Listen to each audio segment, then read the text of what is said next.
Hello' guys, কেনে আছে? আশা কৰোঁ সকলোবোৰ ধুনীয়াকৈ আছে। আৰু এতিয়া পূজাৰ বতৰ, প্ৰথমে শাৰদীয় দুৰ্গোৎসৱৰ শুভেচ্ছা জনালোঁ। আৰু আজি আপোনালোকক মই দেখুৱাবলৈ লৈ যাম আমাৰ নগাঁও টাউনৰ প্ৰত্যেক বছৰে যি ব্যতিক্ৰমী পূজা মণ্ডপবোৰ ধুনীয়াকৈ আটক-ধুনীয়াভাৱে সজায়, সেইবোৰ দেখুৱাবলৈ লৈ যাম। আজি যিহেতু মহাসপ্তমী, গতিকে আজি মহাসপ্তমীত অলপ পিছতে ওলাই যাম আৰু নগাঁও টাউনৰ যিমানখিনি ধুনীয়া ধুনীয়া মানে আটক-ধুনীয়া জাক-জমকতাৰে যিখিনি মানে সজাইছে গোটেই পূজা মণ্ডপ আৰু ধুনীয়া ধুনীয়া দেৱী প্ৰতিমা আপোনালোকক দেখুৱাম। গতিকে মোৰ লগত থাকিব আৰু আপোনালোকে ঘৰতে বহি পূজাৰ আনন্দ উপভোগ কৰক। ধন্যবাদ।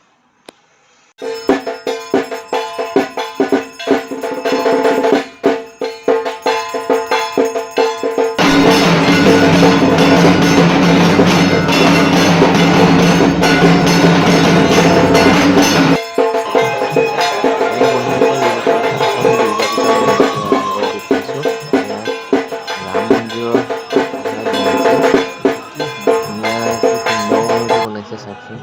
আপোনাৰ ভিতৰলৈ এয়া সোমাই গৈ আছোঁ, এয়া চাওক ভিতৰ ভাগটো কেনেকুৱা।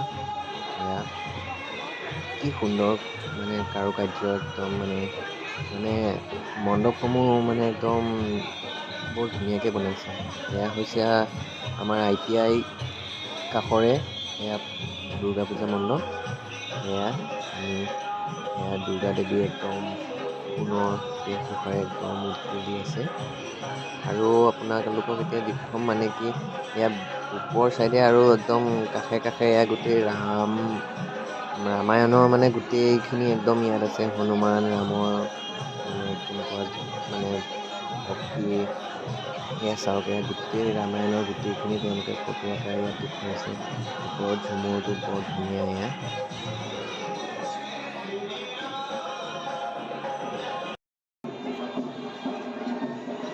এয়া আপোনালোকক এতিয়া দেখুৱাইছোঁ আমাৰ নগাঁৱৰ বেংগলীপট্টিৰ মানে যি পূজা মণ্ডপ, সেয়া দেখুৱাইছোঁ আপোনালোকক। চাওক, মানে মই নিজে মানে দেখি মানে অবাক হৈ গৈছোঁ, কি ধুনীয়া মানে একদম কাৰুকাৰ্য এয়া। আৰু তেওঁলোকে যিটো থিম লৈছে মানে সেইটো মানে একদম চেলুট কৰিব লগা থিম। আৰু সেই থিমটো হৈছে যে আমি চৰাই হৈছে প্ৰাকৃতিক মানে আমাৰ পৰিৱেশত একদম মুক্তভাৱে বিচৰণ কৰা এটা জীৱ। আৰু সেই চৰাইক কেতিয়াও মানে সজাত বন্দী কৰি ৰাখিব নালাগে, সেইটো মেছেজ বা সেইটো বাৰ্তা তেওঁলোকে সকলোৰে মাজত সজাগতাৰ বাবে বিয়পাবলৈ এইটোকে মানে তেওঁলোকে এইবাৰ থিম হিচাপে লৈছে। আৰু এয়া চাওক, এয়া টুকুৰা চৰাই বাঁহ। এয়া মানে যিটো টুকুৰা চৰাই বাঁহ আজিকালি ল'ৰা ছোৱালীয়ে দেখিবলৈ নাপায়, সেইটোকে তেওঁলোকে মানে ল'ৰা ছোৱালীবিলাকে বা আজিৰ নৱপ্ৰজন্মই সেইটো চিনি পাওক বা দেখক। এই টুকুৰা চৰাই বাঁহ, এয়া তেওঁলোকে এইটো এটা চেল্ফি পইণ্ট তেওঁলোকে ইয়াতো সেয়া ধুনীয়াকৈ সজাইছে। মানে তেওঁলোকে একদম চৰাইকে মানে মুখ্য হিচাপে লৈ পেলাই তেওঁলোকে এয়া বনাইছে। আমি এতিয়া ভিতৰ ভাগলৈ সোমাই গৈ আপোনালোকক এতিয়া দেখুৱাম। এয়া চাওক, এয়া একদম চব সজাৰ পৰা ওলাই যেন চৰাই এটা সজাৰ পৰা ওলাই মুক্তভাৱে মানে পাখি মেলি আকাশত উৰিছে, একদম তেনেকেই বনাইছে। এয়া চাওক আপোনালোকে, এয়া গোটেই সজা, চাৰিওফালে সজা, তেওঁলোকে চাগে লাখ লাখ সজা ইয়াত ব্যৱহাৰ কৰিছে। আৰু এয়া ওপৰৰ আকাশখনত যেন সকলো চৰাইও উৰি আছে, একদম চাওকচোন কি ধুনীয়াকৈ। এয়া একদম এয়া দুটা বগলী, এয়া বিভিন্ন ধৰণৰ ৰং। আৰু এয়া আপোনাৰ এয়া চৰাই, ল'ৰা ছোৱালীখিনিয়ে চৰাইৰ লগত খেলি আছে।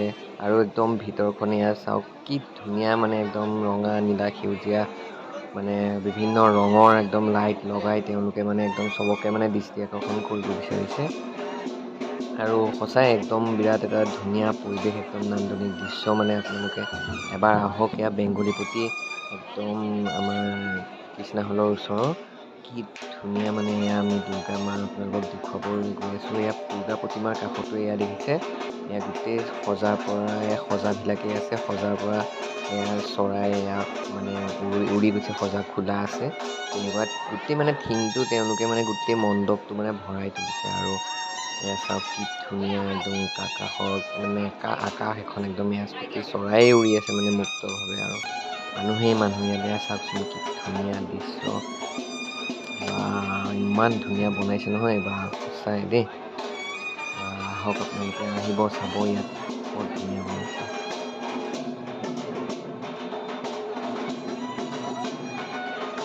আৰু এয়া আমাৰ স্বাগত হোটেলৰ কাষৰ মানে আমাৰ লাইলুৰি ষ্টেণ্ডৰ ওচৰৰ মানে এয়া দুৰ্গা মণ্ডপ। ইয়াতো মানে বৰ ধুনীয়াকৈ মানে তেওঁলোকে সজাইছে মানে দুৰ্গা মণ্ডপ ভাৱ মানে আঁতৰৰ পৰা দেখিলেই মানে বৰ ধুনীয়া লাগি গৈছে আৰু এয়া চাওক ধুনীয়াকৈ একদম এটা ধুনীয়াভাৱে সজাইছে তেওঁলোকে। এয়া আপোনালোকক দেখুৱাই আছোঁ মই চাওক।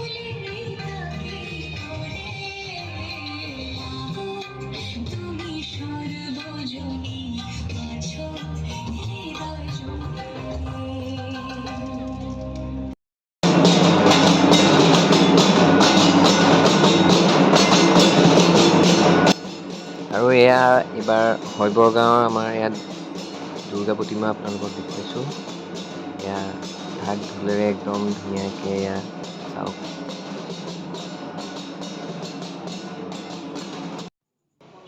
আৰু এয়া হৈছে আমাৰ বীণাপানী মন্দিৰৰ স্থায়ী প্ৰতিমা। এয়া স্থায়ীভাৱে থাকে সুন্দৰ প্ৰতিমা।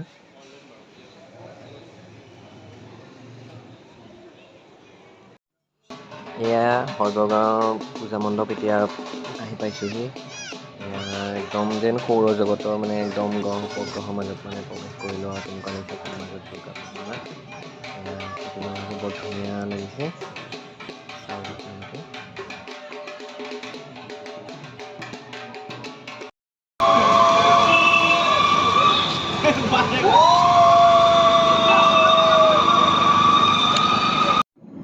এয়া নগাঁও দিগ্বিজয় সংঘৰ এতিয়া দুৰ্গা মণ্ডপ আপোনালোকক দেখুৱাইছোঁ। দশভুজা আকৃতিৰে ধুনীয়াকৈ সজাইছে আৰু ইয়াৰ বিশেষত্ব দেৱী মাগৰাকী দুৰ্গা প্ৰতিমাক বহুত ধুনীয়া দুৰ্গা প্ৰতিমা বনাইছে চাওক আপোনালোকে।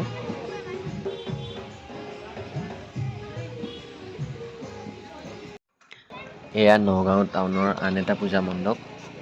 দিল্লীৰ যি লক্ষ্মীনাৰায়ণ টেম্পুল তাৰ আধাৰত তেওঁলোকে এইটো আটক ধুনীয়াকৈ সজাইছে আৰু ইয়াতো বহুত মানুহ হৈছে। এয়া ভিতৰ ভাগলৈ আপোনালোকক লৈ গৈছোঁ আৰু ভিতৰ ভাগত নি আপোনালোকক দেৱী প্ৰতিমাৰ দৰ্শন কৰাম। এয়া কি সুন্দৰ দেৱী প্ৰতিমা চাওক।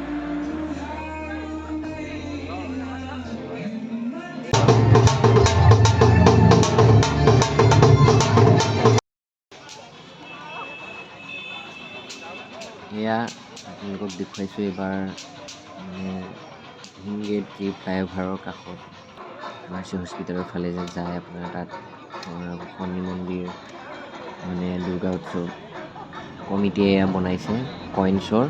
আৰু তেওঁলোকে ইয়াত মানে 11 লাখ টকাৰ কইনছ আছে যি মানে 1 টকীয়া 2 টকীয়াৰ পৰা আদি কৰি 5-10 টকীয়া গোটেই গোটা মুদ্ৰাৰে বনাইছে তেওঁলোকে। ইয়াত অল টোটেল 11 লাখ টকা আছে। এয়া চাওক এয়া গোটেই পইচা দি বনাইছে তেওঁলোকে। আৰু দুৰ্গা মাৰ ভিতৰত মানে দুৰ্গা মাৰ ওপৰত যি মানে তেওঁলোকে মালাৰ নিচিনাও বনাইছে, মালাৰ নিচিনাকৈ দিছে।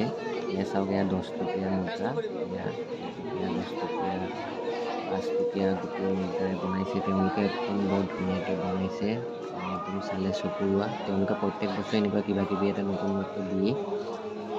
আৰু এয়া দুৰ্গা প্ৰতিমাৰ ওপৰত যি আপোনালোকে দেখিছে মালাৰ নিচিনা, এয়া হৈছে নোটৰ আমাৰ যি নোট 200 টকীয়া 100 টকীয়া এয়া 500 টকীয়া সেই তাৰ নোটেৰে তেওঁলোকে মালা বনাইছে।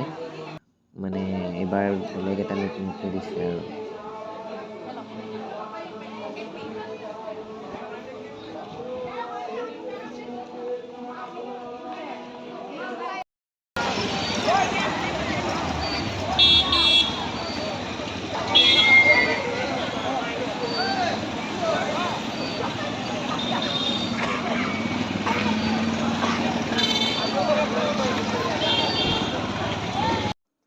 আৰু এইবাৰ আমি আহি পালোহি নগাঁও চাৰচুৰীয়া নাৰ্ছিং হোম পাৰ হৈ মানে মাৰ্চি হস্পিটেল পাৰ হৈ যিটো মিল আছে, মিলটোত যে যিটো মানে আপোনাৰ পূজা মণ্ডপ হয় সেই পূজা মণ্ডপত। আৰু প্ৰত্যেক বছৰেই তেওঁলোকে মানে বিভিন্ন ৰঙীন মানে আপোনাৰ লাইট বিভিন্ন মানে আলোকসজ্জাৰে তেওঁলোকে মানে সজাব বিচাৰে বা সজায়। আৰু এইবাৰো তাৰ ব্যতিক্ৰম হোৱা নাই। এয়া চাওক কি ধুনীয়াকৈ একদম আঁতৰৰ পৰাই মানে বিভিন্ন মানে তেওঁলোকে ইলেক্ট্ৰনিকৰে মানে কাৰিকৰী আৰু ইয়াৰ ৰূপ দিয়ে তেওঁলোকে। আৰু এয়া আপোনালোকক দেখুৱাইছোঁ। আৰু এতিয়া দেৱী প্ৰতিমা থকা এয়া মণ্ডপলৈ বুলি এয়া আগবাঢ়িছোঁ। এয়া বিভিন্ন মানে আলোকসজ্জা আৰু তেওঁলোকে ইলেক্ট্ৰনিক এয়া মানে এটা মণ্ডপটো তেওঁলোকে মানে পাঞ্জাবী এখন মানে বিবাহস্থলীৰ নিচিনা মানে তেওঁলোকে সজাইছে। মানে তেওঁলোকৰ যি আলোকসজ্জা মানে একদম ইলেক্ট্ৰনিকৰ এয়া মানুহে মানে এয়া চেল্ফি পইণ্ট আৰু এইবাৰ প্ৰত্যেকটো মানে পূজা মণ্ডপৰ কাষত একোটা একোটা চেল্ফি মানে জ'ন দেখিবলৈ পোৱা গৈছে। তাতে মানুহবিলাকে চেল্ফি উঠে আৰু এয়া সংগীতানুষ্ঠান কাষতে হৈ আছে আৰু এই সংগীতানুষ্ঠানত সংগীত পৰিৱেশন কৰি আছে। লাহে লাহে আপোনালোকক এয়া দেৱী প্ৰতিমা দেখুৱাবলৈ এয়া চাওক কি ধুনীয়া প্ৰতিমা এয়া আৰু এয়া মানে মণ্ডপ ভাগ কি ধুনীয়াকৈ সজাইছে এয়া চাওক। আৰু এয়া আপোনালোকক নাজিৰাজনত দেখুৱাইছোঁ। নাজিৰাজনত প্ৰত্যেক বছৰেই মানে মানুহৰ মানে এটা একদম আকৰ্ষণৰ কেন্দ্ৰবিন্দু হয়। কি বনাব এইবাৰ কি বনাব সেইটো এটা কৌতূহল হৈ থাকে। এয়া চাওক গুহা নিচিনাকৈ আমি এতিয়া গুহাটোৰ ভিতৰতে এয়া সোমাই গৈ আছোঁ। আৰু ওপৰত যি দেখিলে তেওঁলোকে মানে জীৱন্ত আকাৰে মানে বনাইছিল সেয়া মানুহেই গোটেইখিনি কৰিছে কাৰুকাৰ্য। এয়া চাওক গুহাটোৰ ভিতৰতে আমি সোমাই সোমাই গৈ আছোঁ। কি আছে আগত বা এয়া মানুহ ভৰ্তি। এয়া দেখিছোঁ পিছফালে আপোনাৰ এয়া নাজিৰাজনৰ এয়া বিলত এয়া নাও এখনত এয়া মানে এয়া দেখুৱাইছে হেৰি কালি হয় এয়া কালি মূৰ্তি এয়া লৈ আহি আছে এভাগ এয়া দেখুৱাইছে তেওঁলোকে। মানে এইবাৰ তেওঁলোকে মানে কমপ্লিট মানে মানুহেই গোটেইখিনি কৰিছে কাৰুকাৰ্য আৰু প্ৰতিমূৰ্তি বা তেনেকুৱা কোনো হেৰি ৰখা নাই। এতিয়া আৰু মণ্ডপ এভাগ দেখুৱাম আপোনালোকক। এয়া চাওক ঈশ্বৰৰ আমাৰ যি এইবাৰ মানে চন্দ্ৰযান পঠিয়ালে আমাৰ ঈশ্বৰো আৰু আমাৰ ভাৰতৰ যি মানে ছাকচেছ এয়া চাওক। এয়া মানে তেওঁলোকে একদম ধুনীয়াকৈ এখন চন্দ্ৰযান যেনেকৈ আমাৰ পঠিয়াইছিলে ইণ্ডিয়াই এয়া তেওঁলোকে একদম ধুনীয়াকৈ এয়া চন্দ্ৰযান গৈ আছে। এয়া সৌৰজগতলৈ গৈ আছে। এয়া চাওক বৰ ধুনীয়া বনাইছে। লোকে ৰূপায়ণ হৈছে মানে একদম বহুত মানুহে বৰ ধুনীয়া বনাইছে। চাওক আমি ভিতৰৰ ভাগলৈ আপোনালোকক দেখুৱাম। চাওক এয়া চন্দ্ৰত কেনেকৈ আমাৰ মানে মহাকাশচাৰীসকল থাকে কেনেকৈ তাত কেনেকুৱা বস্তুবিলাক। ধন্যবাদ বন্ধুসকল, আপোনালোকে ভিডিঅ'খিনি চাই কেনে পালে। আশা কৰোঁ ভালেই পাব আপোনালোকে। আৰু আপোনালোকে পাৰিলে ভিডিঅ'টো শ্বেয়াৰ কৰি দিব আপোনালোকৰ যিকেইজন মানে আপোনাৰ ঘৰতে মানে থাকি বা ঘৰৰ পৰা আহিব নোৱাৰে অসুস্থ মানুহ থাকে। গতিকে তেওঁলোকে ঘৰতে ধুনীয়াকৈ উপভোগ কৰিব পাৰিব কেনেকুৱা বনাইছে 2023 চনৰ এইবাৰ দুৰ্গা পূজা মণ্ডপসমূহ আমাৰ নগাঁও টাউনত। গতিকে আগলৈ এনেদৰে ভাল ভাল ভিডিঅ' আনি থাকিম। তাৰ কাৰণে ছাবস্ক্ৰাইব কৰা নাই যদি ছাবস্ক্ৰাইব কৰি দিব আৰু লাইক কৰি দিব যদি ভাল লাগিছে আৰু কমেণ্টত লিখিব পাৰে আপোনালোকৰ মনৰ কথা আৰু এতিয়া লগৰখিনিৰ মাজত শ্বেয়াৰ কৰিব। বেলেগ একো নকওঁ। আজিলৈ ইমানতে ৰাখোঁ। জয় আই অসম।